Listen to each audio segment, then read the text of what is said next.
आता इथं तुम्हाला दिसत असेल ही एक्स्टर आहे आणि त्याच्यात 3 लेकरं आहेत बारकी बारकी आणि ती थांबलेत सनरूफमध्ये. तर आता सनरूफचा यूज काय आहे तुम्हाला माहिती आहे का? लोकांना माहीत नाही भाई, सनरूफचा यूज लोकांना माहीत नाही आहे. आता पहिले ज्या गाड्या होत्या ना, आता कसं आपले तर प्रीमियम कार्स म्हटलं की मर्सिडीज, BMW, आवडी, वॉल्वो या सगळ्या प्रीमियम गाड्या, ठीक आहे. आणि सनरूफ आत्ता कॉमन झालेलं आहे, अगोदर एवढं कॉमन नव्हतं सनरूफ. आणि AC पण तुम्हाला जर माहीत नसेल तर मी सांगतो, AC पण रिसेंटली प्रत्येक गाड्यांमध्ये ॲज अ फीचर होतं आहे, एक इसेन्शियल फीचर म्हणून ॲड होतं आहे. पण अगोदर ना AC पण एकदम रेअर होता आणि ACचं इन्व्हेन्शन होण्या अगोदरपासून सनरूफ आहेत गाड्यांना.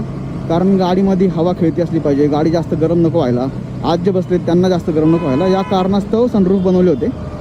एअरी फील येण्यासाठी, सनलाईट थोडीफार सनलाईट आत यावं हा कन्सेप्ट नंतर होता. मेन कन्सेप्ट होता की बाबा आतमध्ये गाडीत हवा असावी आणि थंड असावी गाडी.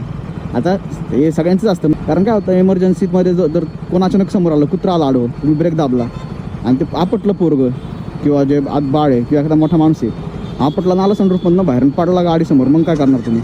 हां, सनरूफ पण अगोदर फक्त प्रीमियम गाड्यामध्ये यायचा अगोदर, आत्ता पण एवढ्यात कॉमन झालेला आहे तो.